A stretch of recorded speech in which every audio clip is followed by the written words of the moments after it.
So guys ನೋಡೋದಲ್ಲ, ಈ ತೇರು ಏನಿದೆ ಅಲ್ಲ ಅದ್ರದ್ದು ಹಿಸ್ಟ್ರಿ ಹೇಗಿತ್ತು, ತುಂಬ ರೋಚಕತೆಯಿಂದ ಕೂಡಿತ್ತಲ್ವ. ಪ್ರತಿಯೊಂದು ಎಷ್ಟು ಗೂಸ್ ಬರ್ತಾ ಇತ್ತು ಅಂತ ಹೇಳಬೇಕಿದ್ರೆ, ಇಷ್ಟೊಂದು ಇತಿಹಾಸ ಇರುವಂಥ ನಮ್ಮ ಹಿಂದೂ ಧರ್ಮದಲ್ಲಿ ಪ್ರತಿಯೊಂದು ನಾವು ಹೆಚ್ಚಿ ತೆಗೆದಾಗ ಅದ್ರ ಇತಿಹಾಸನೇ ಬೇರೆ. ತುಂಬಾ ಚೆನ್ನಾಗಿರುತ್ತೆ ಕೇಳೋದಕ್ಕೆ. ಯಾಕಂದರೆ ಅಂಥ ಹಿಂದೂ ಧರ್ಮದಲ್ಲಿ ಹುಟ್ಟಿರೋದಕ್ಕೆ ನನಗೆ ತುಂಬಾ ಖುಷಿ ಆಗ್ತಾ ಇದೆ. ಯಾಕಂದರೆ ಒಂದೊಂದು ಮುತ್ತುಗಳು ಇವಾಗ ಕಂಟಿನ್ಯೂಸ್ ಜಾತ್ರೆಗಳು ನಡೀತಾ ಇದೆ. ಒಂದೊಂದು ಜಾತ್ರೆ ಒಂದೊಂದು ಇತಿಹಾಸ ಇರುತ್ತೆ. ಸೊ ಈ ಇತಿಹಾಸನೇ ಹೆಕ್ಕಿ ನಮ್ಮ ಮುಂದೆ ಪ್ರಸ್ತುತ ಪಡುವುದೇ ನನ್ನ ಈಗಿನ ಸೀರೀಸ್ ಆಗಿರುತ್ತೆ. ಸೊ ಸಪೋರ್ಟ್ ಮಾಡ್ತೀರಲ್ಲ, ಹಾಗೆ ಎಲ್ರಿಗೂ ಶೇರ್ ಮಾಡಿ. ನಮ್ಮ ಕನ್ನಡ ಯೂಟ್ಯೂಬರ್ಸ್ಗೆ ಬೆಳೆಸಿ. ಯಾಕಂದ್ರೆ ತುಂಬ ಕಷ್ಟಪಟ್ಟು ವಿಡಿಯೋಗಳನ್ನ ಮಾಡ್ತೀವಿ ಅಂತ ಹೇಳ್ತಾ ಬನ್ನಿ. ತೇರ್ ಬಗ್ಗೆ ಕಂಪ್ಲೀಟ್ ಡೀಟೇಲ್ ಆಗಿ ತಿಳ್ಕೊಂಡ್ವಿ. ಇವಾಗ ನೆಕ್ಸ್ಟ್ ದೇವಸ್ಥಾನದ ಹೋಗೋಣ ಅಂತ.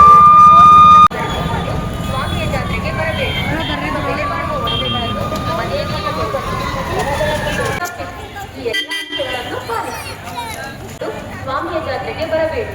ನಿಮ್ಮ ಬೆಲೆ ಬಾಳುವ ಒಡವೆಗಳನ್ನು ಮನೆಯಲ್ಲಿಯೇ ಇಟ್ಟು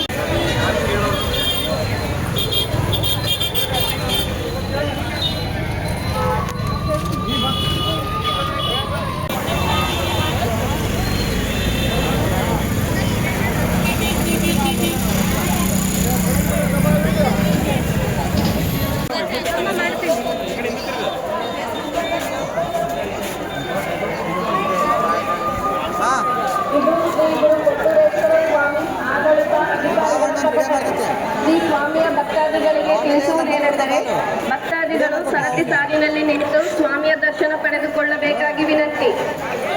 ನಿಮ್ಮ ಯಾವುದೇ ಕಾಣಿಕೆ ಅಂದರೆ ಬಂಗಾರ, ಬೆಳ್ಳಿ, ದುಡ್ಡನ್ನು ನಮ್ಮ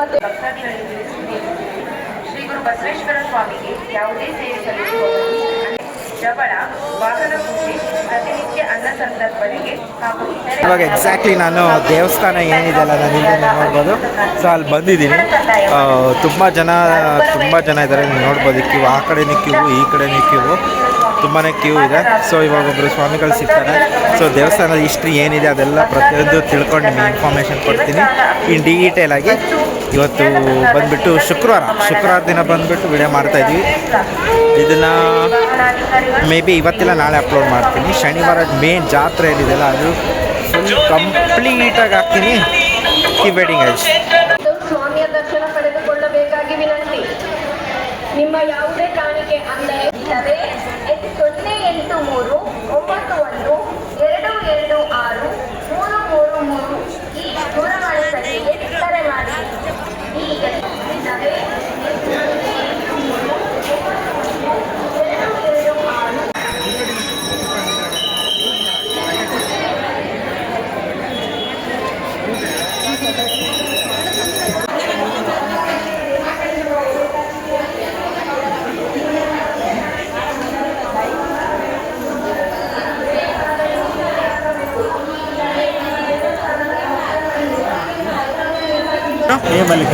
ಮಲ್ಲಿಕಾರ್ಜುನ ಅಂತ ಸರ್. ನೀವು ಎಷ್ಟು ವರ್ಷದಿಂದ ಇಲ್ಲಿದ್ದೀರಾ? ನಾನು ಸುಮಾರು 35 ವರ್ಷದಿಂದ ಇಲ್ಲಿದ್ದೀರಾ.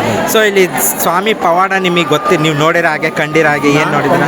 ಸ್ವಾಮಿ ಪವಾಡ ಅದೊಂದು ರಥ ಎಳೆಯುವಾಗ ತಾನೇ ಉಳ್ತಾ ಇರ್ತದೆ. ಒಂದು ಉಳಿಕೆ ಉಳ್ತದೆ, ಆಮೇಲೆ ರಥ ಎಳಿತದೆ ಪವಾಡ. ಆಮೇಲೆ ಯಾವುದಾಗಲಿ ಅದೊಂದು ಪವಾಡ ಇಲ್ಲ ಏನು ನಡೆಯಲ್ಲ. ಹೌದಾ? ಮೂಲ ಲಕ್ಷಣ ಕಲ್ತ್ಮೇಲೆ ತೇರು ಎಳೆಯೋದು. ಅಲ್ಲಿ ತನಕ ಏನು ಮಿಸ್ ಕಾಣಲ್ಲ ತೇರು. ಎಷ್ಟೆಲ್ಲ ಕೋಟಿ ಜನ ಬಂದರೂ ಇಳಿಯೋಕ್ಕಾಗಲ್ಲ ರಥವನ್ನು. ಅಷ್ಟೊಂದು ಪವಾಡ ಪುರುಷಾರ್ಥ. ಹೌದಾ? ಅದೇ ಹೋಸಲ ಹಿಂದಿನ ಸಲ ಆಗಿತ್ತಲ್ಲ, ರಥ ಬಿದ್ದಾಗ ಅಷ್ಟೊಂದು ಜನ ಇದ್ರು ಒಂದು ಗೂಳಿನ ಪ್ರಯತ್ನ ಮಾಡಿ ಗೂಳಿನ ಜನ ಸರಿಸ್ಬಿಟ್ಟು ಆ ಮಾತ್ರ ಬಿದ್ದಿದ್ದ. ಯಾರಿಗೂ ಏನೂ ಆಗಿರಲಿಲ್ಲ, ಏನೋ ಒಂದು ಸಣ್ಣ ಗಾಯನೂ ಆಗಿಲ್ಲ. ತನಿ ಮಾತ್ರ ರಥ ಹಂಗೆ ಆಗಿತ್ತು. ಬಟ್ ಅವಘಡ ಆಗಿತ್ತು ಅವಾಗ. ಅಂದರೆ ಯಾರಿಗೇನೋ ಹಾನಿ ಆಗಿಲ್ಲ. ಆ ಗೂಳಿ ಬಂದು ತಪ್ಪಿಸಿದೆ. ಅದು ಎಲ್ಲರೂ ಚಿಕ್ಕಪ್ಪಾಲ್ ಮಾಡಿ ಜಾಗ ಫ್ರೀ ಮಾಡ್ತಿದ್ದಲ್ಲಿ. ಜಾಗ ಫ್ರೀ ಮಾಡಿದಾಗ ತೇರು ಬೀಳ್ತಿದ್ದ ಟೈಮಲ್ಲಿ ಪವಾಡ ಎಷ್ಟು ಜನ ಇದ್ರೆ ಅಷ್ಟು ಸರ್ಕೊಂಡಿದೆ.